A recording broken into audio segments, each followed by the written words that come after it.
Hello dear aspirants, આપ સર્વેનું અમારી YouTube channel game changing સાયકોલોજીમાં હાર્દિક સ્વાગત છે. આજના વિડીયોમાં આપણે પ્રોબેશન ઓફિસર, ચીફ ઓફિસર તેમજ અન્ય કેટલીક સરકારી પરીક્ષાઓ માટે સમાજ કાર્ય એટલે કે BSWમાંથી ઘણા પ્રશ્નો પૂછાતા હોય છે, તો એ અંગેની થિયરીના અગાઉના ટોપિકની ચર્ચા કરવાના છે. અત્યાર સુધી આપણે વૈયક્તિક કાર્યની વ્યાખ્યાઓની ચર્ચા કરી હતી, કયા વિદ્વાને કઈ વ્યાખ્યા આપી હતી એ અંગે. તો હવે આજના વિડીયોમાં આપણે સામાજિક વૈયક્તિક કાર્યના તત્વો એટલે કે એના કયા કયા મૂળભૂત અંગો છે, એલિમેન્ટ્સ છે, એ અંગેની વાત કરવાના છે. તો અગાઉના વિડીયો જો તમે ન જોયા હોય તો પ્લેલિસ્ટમાં જઈને જોઈ લેશો. સામાજિક વૈયક્તિક સેવા કાર્ય દ્વારા વ્યક્તિને મદદ કરવામાં આવે છે. હવે ઘણા સમયથી આપણે આ ચર્ચા કરી રહ્યા છે કે બેઝિકલી આપણે જો સામાજિક વૈયક્તિક સેવા કાર્યની વાત કરીએ તો જે તે વ્યક્તિ છે એને મદદ કરવામાં આવે છે, જેથી તે પોતાની મનોસામાજિક સમસ્યાઓનું નિવારણ યોગ્ય રીતે કરી શકે, જેના માનસિક તેમજ સામાજિક જે સમસ્યાઓ છે એનું નિરાકરણ એ યોગ્ય રીતે કરી શકે. વૈયક્તિક સેવા કાર્ય દ્વારા વ્યક્તિનું પુનઃનિર્માણ કરવું શક્ય નથી, પરંતુ વ્યક્તિની આજુબાજુના પર્યાવરણનું દબાણ તેના ઉપર ઓછું કરી તેના વ્યવહાર અને મનોવૃત્તિમાં પરિવર્તન લાવી શકાય છે. હવે સમજવા જેવું છે કે આપણે કોઈક વ્યક્તિ કોઈ સમસ્યાથી પીડિત છે તો એ વ્યક્તિનું આપણે પુનઃનિર્માણ ન કરી શકીએ, પરંતુ એની આજુબાજુ જે પર્યાવરણ છે, જે સિચ્યુએશન છે, જે લોકોનો વ્યવહાર છે, લોકોની મનોવૃત્તિ છે, થોટ પ્રોસેસ છે, તો એમાં આપણે ચોક્કસ પરિવર્તન લાવી શકીએ છીએ અને એના દ્વારા આપણે એની જે પ્રશ્નો અથવા તો સમસ્યાઓ છે એનું નિરાકરણ કરી શકીએ છીએ.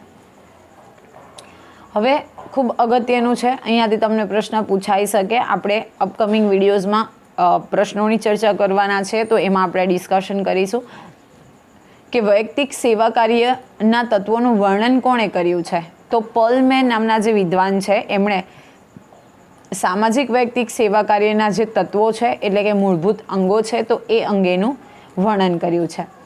પર્લમેનના મત મુજબ સામાજિક વૈયક્તિક સેવા કાર્ય એક પ્રક્રિયા છે જેનો ઉપયોગ માનવ કલ્યાણ અને સમસ્યાઓના સમાધાન માટે છે. જો એક પ્રકારનું સેવા કાર્ય છે અને સાથે સાથે એક પ્રક્રિયા છે. હવે આ પ્રક્રિયાનો ઉપયોગ શું છે તો માનવ કલ્યાણ માટે એટલે કે હ્યુમન ડેવલપમેન્ટ માટે, હ્યુમન વેલફેર માટે અને સાથે સાથે જે એના પ્રોબ્લેમ્સ છે તો એના સોલ્યુશન કરવા માટે આ સામાજિક વૈયક્તિક સેવા કાર્ય જે છે એ કરવામાં આવે છે. સમસ્યા પીડિત વ્યક્તિ એક સ્થાન અથવા તો સંસ્થા પાસે આવે છે જ્યાં વ્યવસાયિક તાલીમી કાર્યકર્તા એને ચોક્કસ પ્રક્રિયા દ્વારા મદદ કરે છે અને આ સંદર્ભમાં એના મુખ્ય 4 તત્વો આપણે ગણાવી શકાય. તો જે સમસ્યાથી પીડિત છે, જે સમસ્યાથી સફળ કરે છે, એક વ્યક્તિ કોઈ એક સ્થાન અથવા તો સંસ્થા પાસે આવે છે અને જે ત્યાંનો તાલીમી કાર્યકર્તા છે એટલે કે હેન્ડલ કરવાવાળો વ્યક્તિ છે એ ચોક્કસ પ્રક્રિયા દ્વારા તેને મદદ કરે છે અને એ સંદર્ભે આપણે સામાજિક વૈયક્તિક કાર્ય છે એને મુખ્ય 4 તત્વોમાં એટલે કે 4 અંગોમાં વિભાજિત કરી શકીએ. તમને પૂછાઈ શકે કે કેટલા વિભાગમાં વિભાજિત કરી શકાય, તો 4. વ્યક્તિ અથવા તો સેવાર્થી એટલે કે પર્સન, જે વ્યક્તિ સમસ્યાથી પીડિત છે. નંબર 2 સમસ્યા એટલે કે પ્રોબ્લેમ. નંબર 3 સ્થાન અથવા સંસ્થા that is place and number 4 પ્રક્રિયા એટલે કે પ્રોસેસ. તો આ 4 અગત્યના મૂળભૂત તત્વો છે એટલે કે એના અંગો છે. સૌપ્રથમ આપણે વાત કરીએ વ્યક્તિ કે સેવાર્થી એટલે કે પર્સન. તો વ્યક્તિ તરીકે સંસ્થામાં મદદ મેળવવા આવનાર પુરુષ, સ્ત્રી અથવા બાળક કોઈ પણ હોય તે જેને સેવાર્થી કહે છે. જે વ્યક્તિ મદદ મેળવવા માટે એટલે કે હેલ્પ મેળવવાના ઇન્ટેન્શનથી કોઈ વ્યક્તિ પાસે કે સંસ્થા પાસે આવે છે, ભલે એ પુરુષ હોય, સ્ત્રી હોય અથવા તો બાળક હોય, તો એને આપણે સેવાર્થી, સેવા પ્લસ અર્થી એટલે કે જે સેવા માંગે છે અથવા તો જેને સેવાની જરૂર છે તે, જે પોતાના જીવનમાં મુશ્કેલીઓથી ઘેરાયેલો અને આવેગાત્મક મુશ્કેલીઓમાં હોય છે. તો એ વ્યક્તિ શા માટે આવે છે તો એને કોઈ શોખ નથી, પરંતુ એ જે મુશ્કેલીઓથી ઘેરાયેલો છે તો એનું સમાધાન કરવા માટે આવે છે. આ મુશ્કેલી કે તકલીફોમાંથી બહાર નીકળવા માટે અનેક પ્રયત્નો કર્યા પછી થાકીને હતાશ થયેલો હોય ત્યારે તે અન્યની મદદ મેળવવા તત્પર હોય છે. તો વ્યક્તિ સૌપ્રથમ પોતે પ્રયત્ન કરે છે, પરંતુ જ્યારે એ થાકી જાય છે, એને એના પ્રશ્નોનું સમાધાન નથી મળતું, એને સોલ્યુશન નથી મળતું, તો એ કન્ડિશનમાં હતાશ થઈ જાય છે એટલે કે ડિસઅપોઇન્ટેડ થઈ જાય છે અને ત્યાર પછી એ અન્ય વ્યક્તિની મદદ મેળવવા માટે તત્પર હોય છે. એટલે કે ઈચ્છે છે કે હવે એ કન્ડિશનમાં બીજી કોઈક વ્યક્તિ એને એના પ્રોબ્લેમનું સોલ્યુશન લાવવામાં મદદ કરે.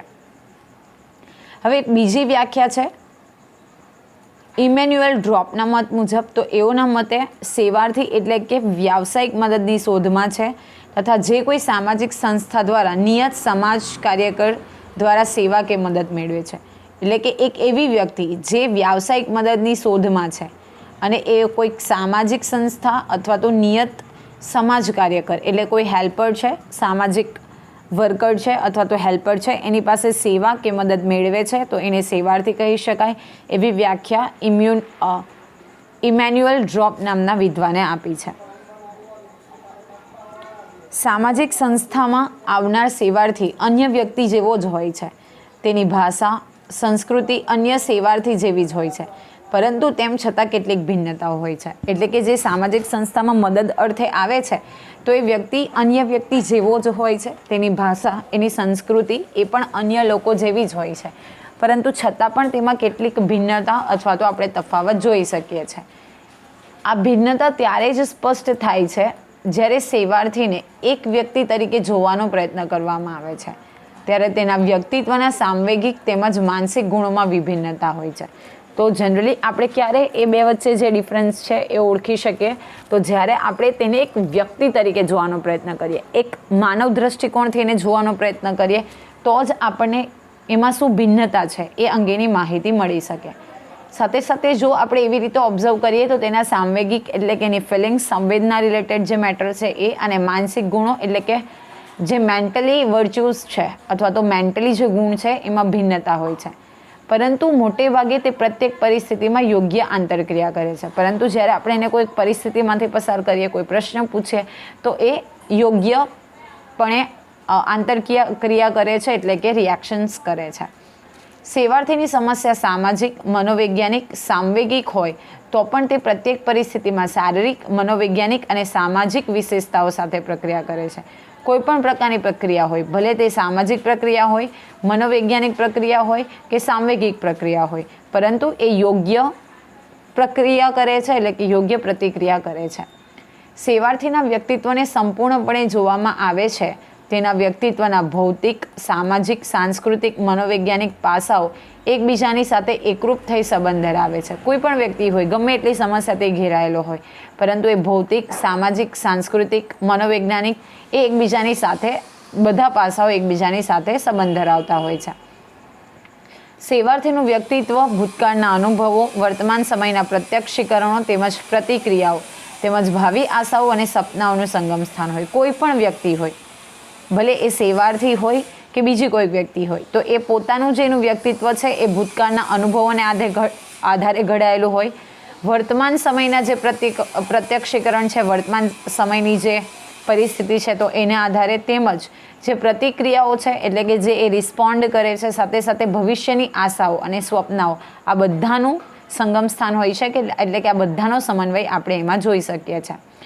વૈયક્તિક સેવા કાર્યકરના પ્રયત્નો દ્વારા સેવાર્થીને સંતોષ પ્રાપ્ત કરવો, નિરાશાથી બચાવવો તથા તેનું પ્રમાણ હળવું કરી અને વ્યક્તિત્વમાં સમતુલા જાળવવાનું કાર્ય કરે છે.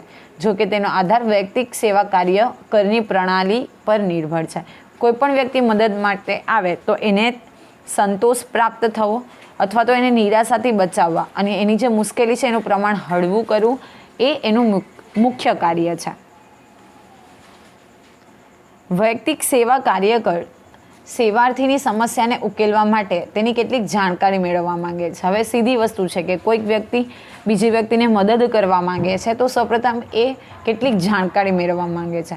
આથી કાર્યકર્તાનું ધ્યેય સમસ્યા સાથે સંબંધિત હોય છે અને તે એવા તથ્યો એટલે કે હકીકતોની શોધ કરે છે જેનાથી સેવાર્થીની સમસ્યાને સમજવાનું અને તેનું નિદાન કરી સમાધાન કરવામાં મદદરૂપ થઈ શકે. તો તમને પૂછાઈ શકે કે કાર્યકર્તાનું મુખ્ય ધ્યેય શું હોય છે, કોની સાથે સંબંધિત હોય છે, તો એ સમસ્યા સાથે. સૌપ્રથમ એ માહિતી મેળવવાનો પ્રયત્ન કરશે. શા માટે માહિતી મેળવવાનો પ્રયત્ન કરશે? તો જો યોગ્ય માહિતી મળે તો સેવાર્થીની જે સમસ્યા છે એટલે કે જે વ્યક્તિ સમસ્યાથી પીડિત છે એની સમસ્યાનું નિદાન કરી શકાય અને સાથે સાથે એનું સમાધાન પણ કરી શકાય. સેવાર્થીને એક વ્યક્તિ તરીકે મદદની જરૂર હોય છે. તેની કેટલીક જરૂરિયાતો સંપૂર્ણ કે પૂરી સંતોષાઈ ન હોય, તેની સંવેદના કે લાગણીને ઠેસ પહોંચી હોય છે. ઘણી વખત એવું બને છે કે મદદની જરૂરિયાત જે હોય એ વ્યક્તિની જે પાયાની જરૂરિયાતો છે એ પણ સંપૂર્ણ કે પૂરી રીતે સંતોષાઈ ન હોય તો એની જે લાગણીઓ છે, એનો ઠેસ છે, એની આત્મસન્માન છે, એને હાનિ પહોંચે છે. આ સેવાર્થીની માનસિક પરિસ્થિતિ, કૌટુંબિક, વ્યાવસાયિક અને સામાજિક માહિતી મેળવી તેની ભૂતકાળની ઘટનાઓ, તણાવો અને ઝઝુમવાની શક્તિ જેવી બાબતોથી કાર્યકરે વ્યક્તિગત મુલાકાત દ્વારા એ માહિતી મેળવે છે. તો કાર્યકર જે છે એ શું કરશે કે એની ભૂતકાળની ઘટનાઓ છે, કયા કયા સ્ટ્રેસ, ડિપ્રેશન્સ છે, સાથે સાથે એ વ્યક્તિ કઈ રીતે પ્રોબ્લેમ્સ ફેસ કરે છે, તો એ અંગેની માહિતી એ વ્યક્તિગત મુલાકાત પદ્ધતિ એટલે કે ઇન્ટરવ્યૂ દ્વારા વ્યક્તિગત મુલાકાત પદ્ધતિ દ્વારા મેળવે છે.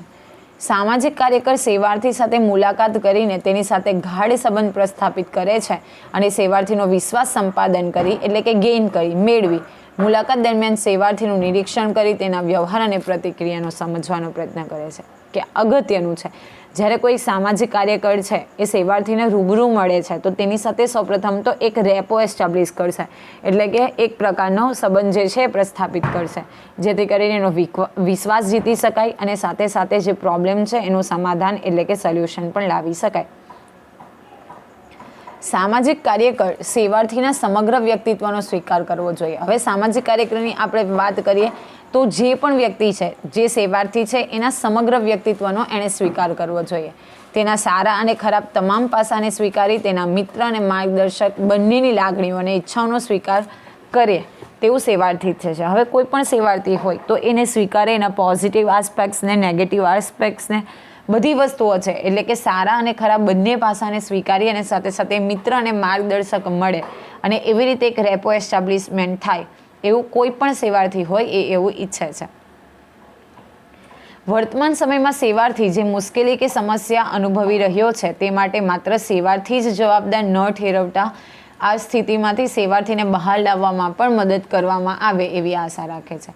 કોઈ પણ વ્યક્તિ જે છે એ વર્તમાન સમસ્યામાં જે ફેસ કરી રહ્યો છે તો એમાંથી તો બહાર આવે જ, સાથે સાથે એ વ્યક્તિ પોતે જવાબદાર નથી પરંતુ કોઈ પરિસ્થિતિ જવાબદાર છે તો એમાંથી પણ બહાર લાવે એવી એ પોતે આશા રાખે છે.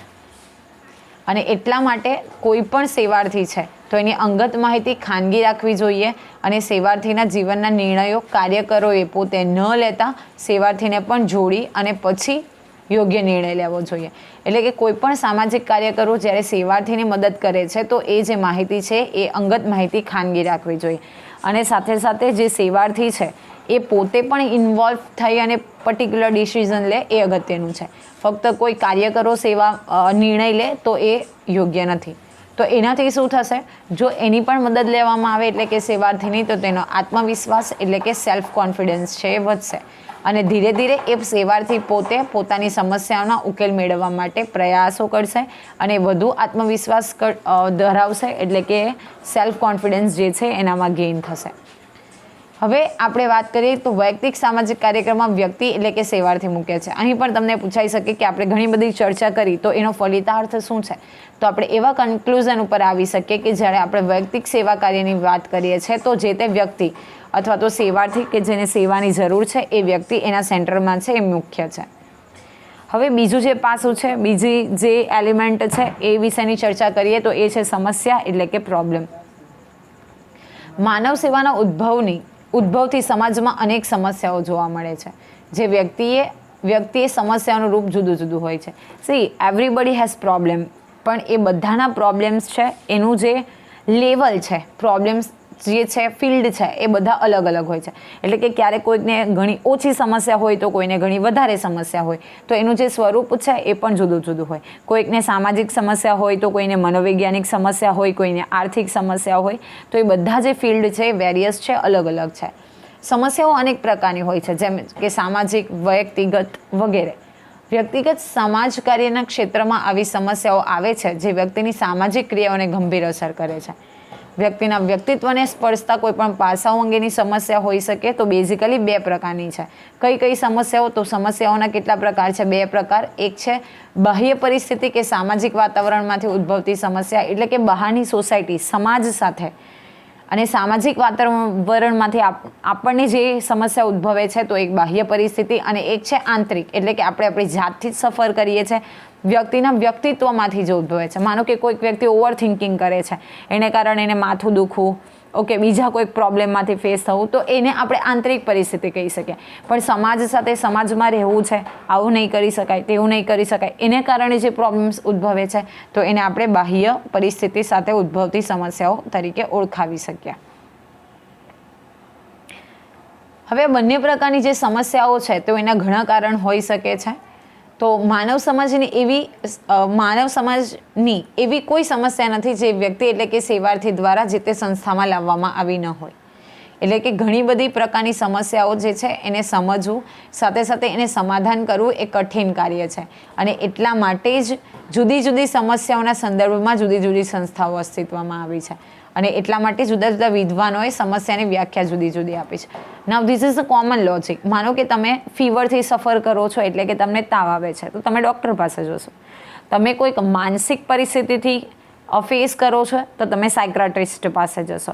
જે પ્રમાણેનો આપણો પ્રોબ્લેમ છે એ પ્રમાણેના વ્યક્તિ પાસે આપણે ટ્રીટમેન્ટ માટે જઈશું. ઓકે, તો જે જુદી જુદી સમસ્યાઓ છે એને જુદા જુદા વિદ્વાનો છે એ અલગ અલગ રીતે વ્યાખ્યાયિત કરે છે. તો તમને અહીંથી પણ પૂછાઈ શકે.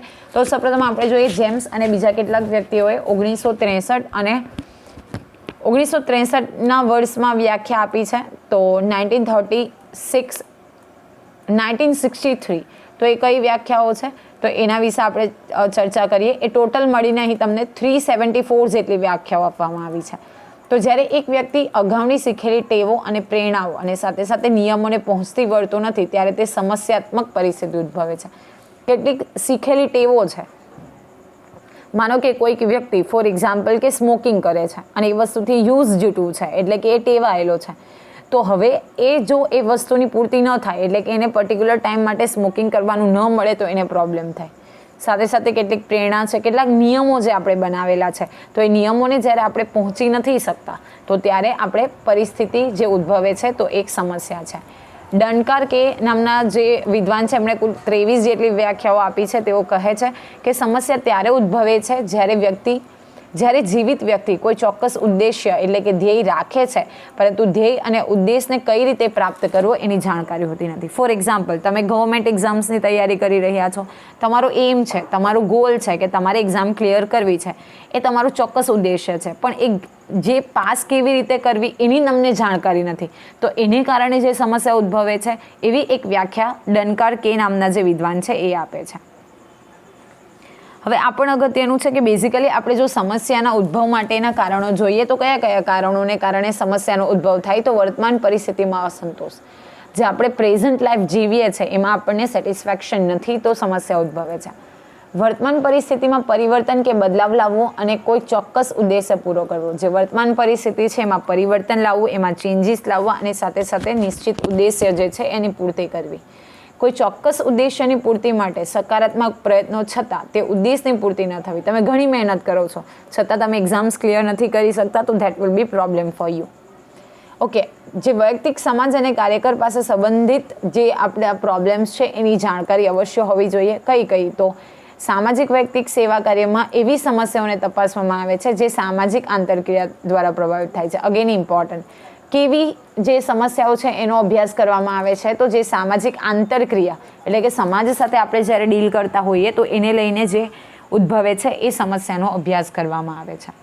સેવાર્થીની સમસ્યાના અનેક રૂપ અને અનેક જટિલ પાસા હોવાને કારણે કાર્યકર અને સેવાર્થી સમગ્ર સમસ્યાઓ ઉકેલવાને બદલે સમસ્યાના અમુક ભાગને પસંદ કરી તેના ઉપર કાર્ય કરે છે. તો બેઝિકલી ઘણી વખત એવું બને કે પૂરેપૂરી જે આપણો પ્રોબ્લેમ્સ છે એ સોર્ટ આઉટ ન કરી શકાય, પરંતુ એના અમુક ફ્રેઝીસ છે, અમુક તબક્કાઓ છે, અમુક ભાગ છે, તો એને પસંદ કરીને એની ઉપર કાર્ય કરવામાં આવે છે. તો કયા કયા ભાગો? ફોર એક્ઝામ્પલ, સેવાર્થીની મુખ્ય જરૂરિયાત શું છે? માનો કે ઘણા બધા પ્રોબ્લેમ્સ છે, પરંતુ એ પૈકી આપણી જે પ્રાઇમરી રિક્વાયરમેન્ટ્સ છે એ શું છે? સેવાર્થી શું ઈચ્છે છે? જે મદદની પ્રાપ્તિ માટે વ્યક્તિ આવી છે એ ખરેખર શું ઈચ્છે છે? કાર્યકર્તા સમસ્યા સંદર્ભે કયું સંભવિત સમાધાન કે ઉકેલ સૂચવે છે? સંસ્થાનો ઉદ્દેશ્ય શું છે અને કઈ સુવિધાઓ સંસ્થામાં ઉપલબ્ધ છે? C again it is important.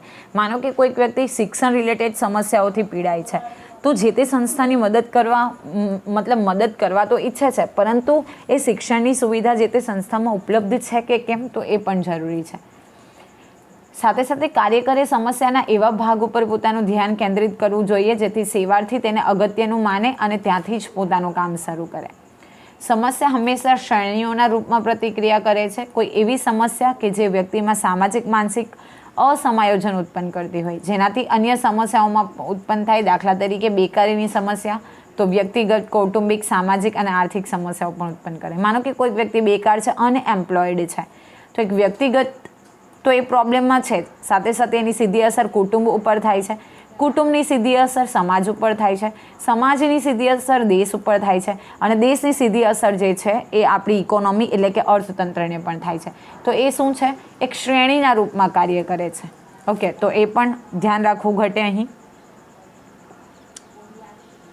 તો બેઝિકલી આપણે જ્યારે બીજી આગળ વાત કરીએ તો જ્યારે સેવાર્થી સંસ્થામાં આવે છે તો ત્યારે નવી સમસ્યા ઉદ્ભવે કે વ્યક્તિ પાસે મદદ મેળવવાની આશા રાખે છે. તો ઘણી વખત એવું બને કે તે વ્યક્તિ માટે એ સમસ્યા જે છે એકદમ નવી અને અપરિચિત હોય છે અને એ વ્યક્તિના સંદર્ભમાં સેવાર્થી કશું જ જાણતો નથી. એટલે કે જે વ્યક્તિ પાસે મદદ લેવામાં આવે છે તો એ એનાથી એકદમ અપરિચિત છે અને સાથે સાથે કશું જાણતો નથી. સાથે સેવાર્થીના મનમાં એવું હોય છે કે સંસ્થાના લોકો કેવા પ્રશ્નો પૂછશે, કેવી વાતો કરશે, સમસ્યાને કેવા દૃષ્ટિકોણથી જોશે અને તેની ક્ષમતાઓ અંગે શું વિચારશે. તો બેઝિકલી આ ઘણી વખત આ પ્રશ્નો થતા હોય કે કોઈક વ્યક્તિ આપણને મદદ કરે તો આપણા મનમાં ઘણા બધા પ્રશ્નો ઉદ્ભવે કે વ્યક્તિ મારા વિશે શું વિચારશે, એના રિએક્શન શું હશે, એટલે મને કેવા પ્રકારના પ્રશ્નો પૂછશે, મને કેવા દૃષ્ટિકોણથી જોશે, એ બધા જ પ્રશ્નો એના મનમાં હોય છે. એટલે કે બેઝિકલી જો કોઈ પણ વ્યક્તિ આવે તો એ મદદ સંસ્થા અને મદદ કરનાર કાર્યકર્તા બંને નવા હોય છે અને સાથે સાથે એ પણ એના મનમાં અસ્પષ્ટતા હોય છે કે એની સમસ્યા જે છે એનો ઉકેલ મળશે કે કેમ અને મદદ મળશે કે કેમ. તો બેઝિકલી આ જે સમસ્યાઓ છે એને ગંભીરતાથી લઈને એ જે વ્યક્તિ એટલે કે સેવાર્થીને આપણે એવો અનુભવ કરાવવો જોઈએ કે કાર્યકર્તા તેને બધે જ પ્રકારે મદદ કરવા માટે સક્ષમ છે અને સેવાર્થી માટે એ ઉપચારનું કાર્ય કરે છે. અગેન મતલબ તમારે એને કોન્ફિડન્સ પ્રોવાઈડ કરવાનું છે કે જે તે વ્યક્તિ જે તમારી પાસે હેલ્પિંગના પર્પઝથી આવી છે તો એને દરેકે દરેક પ્રકારે મદદ કરવામાં આવશે. અને સાથે સાથે કાર્યકર્તાએ એવા પ્રશ્નો પૂછવા જોઈએ જેથી સેવાર્થી જવાબ આપી શકે અને માનસિક રીતે કાર્યકર્તાઓ સાથે જોડાઈ શકે. તો આશા રાખું છું કે તમને આ વિડીયોમાં સમજ પડી ગઈ હશે. જો તમને વિડીયો પસંદ પડે તો લાઇક કરજો, તમારા બીજા મિત્રો સાથે પણ શેર કરજો અને સાથે સાથે અમારી ચેનલને સબસ્ક્રાઈબ કરજો જેથી કરીને અપકમિંગ વિડીયોઝની તમને નોટિફિકેશન મળતી રહે. અને હા, અમારી ટેલિગ્રામ ચેનલ સાથે પણ તમે જોડાઈ શકો છો જેથી કરીને તમને મટીરિયલ ત્યાંથી અવેલેબલ થઈ શકે. તો thank you for watching the video. Have a nice day.